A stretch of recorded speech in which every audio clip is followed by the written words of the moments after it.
Selama ini kita telah mengenal Uga Wangsit Siliwangi yang sangat terkenal di Nusantara. Uga Wangsit Siliwangi bercerita mengenai akhir zaman Pajajaran.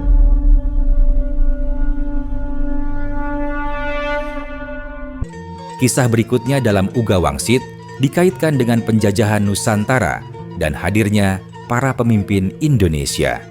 Selain itu, sering pula dikait-kaitkan sebagai ramalan atau prediksi tentang apa yang akan terjadi di masa mendatang.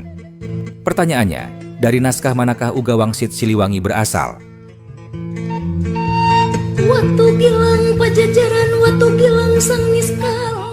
Uga Wangsit Siliwangi berasal dari naskah kuno berjudul Pantun Sakral Bogor.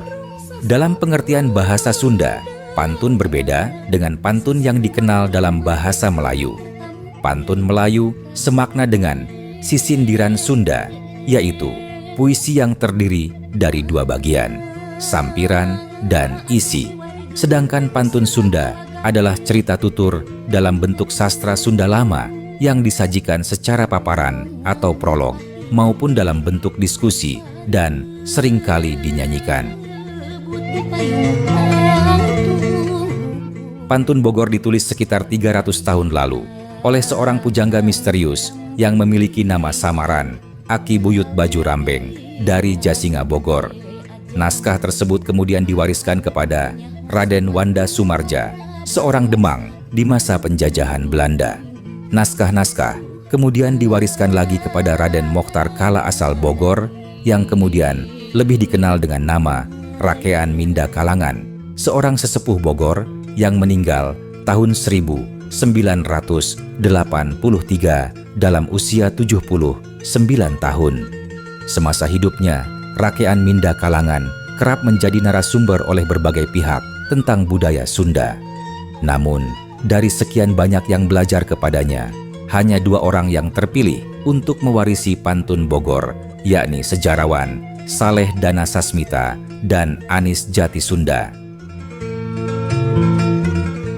Di masa lalu pantun diapresiasi bukan hanya sekedar seni, melainkan juga kandungan dan makna dari kisah yang dituturkan, terutama tentang totonden mangsa atau pertanda alam yang sering diselipkan ki juru pantun.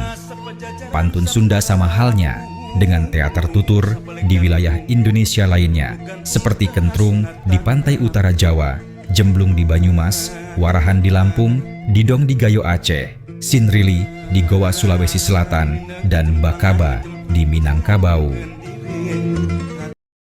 Beberapa episode pantun Bogor diantaranya berjudul Rakean Kalang Sunda Makalangan, Paku Jajar Bekah Kembang, Paku Jajar di Lawang Gintung, Kujang di Hanjuang Siang, Dadap Malang Sisi Cimandiri, Pajajaran Seren Papan, Curug Sipada Weruh, Tunggul Kawung Bijil Sirung, Lawang Saketeng Kalebak Cawene, dan Ronggeng 7 Kalasirna. Pantun Bogor dibagi menjadi 2 bagian, yakni Pantun Bogor Letik dan Pantun Bogor Gede. Pantun Bogor Letik berkisah sekitar kehidupan sehari-hari masyarakat kerajaan Pajajaran atau tentang para putri raja dan kesatria. Sedangkan Pantun Gede berkisah tentang ajaran agama Sunda, silsilah Raja Sunda, Uga, dan pola pemerintahan kerajaan Sunda.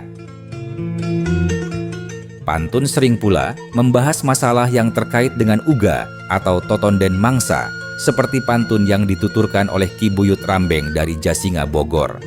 Kisah yang terkenal adalah Dadap Malang Sisi Cimandiri dan Paku Jajar di Lawang Gintung.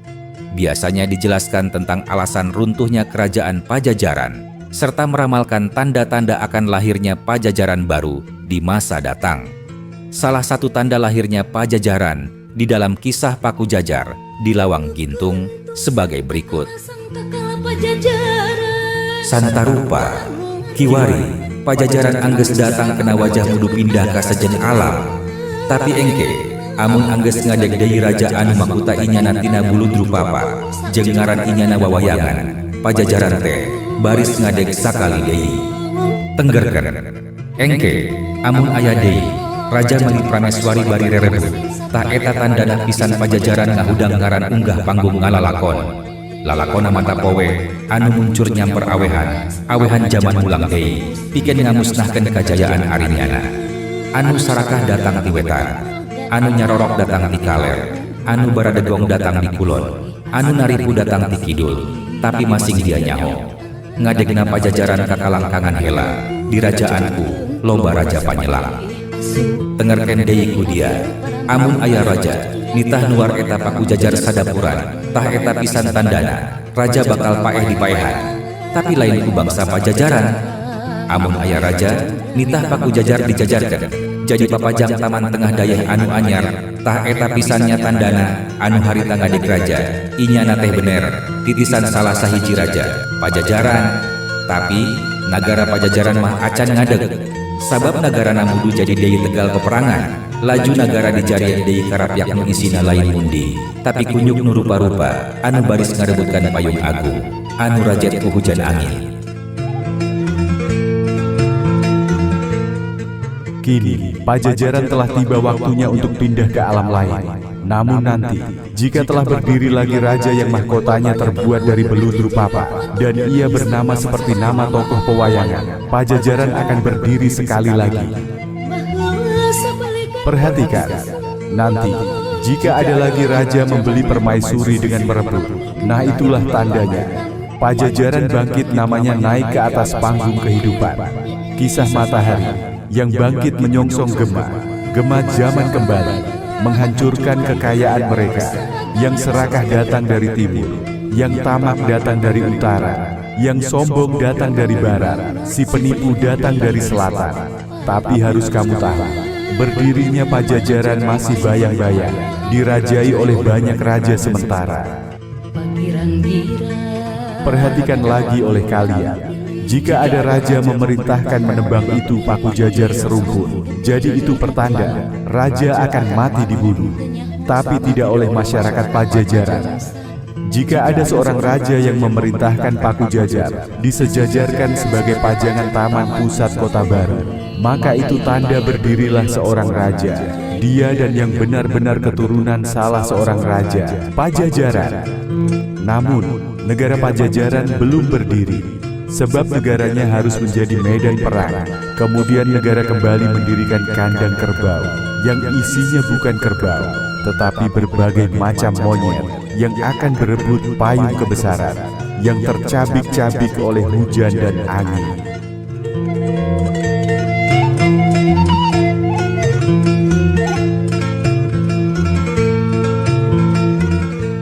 Menyimak kisah pantun bukan hanya mendengarkan alur cerita, seperti mendengarkan kisah dongeng, melainkan harus memecahkan silib, sampir, dan siloka yang terkandung di dalam kisah pantun.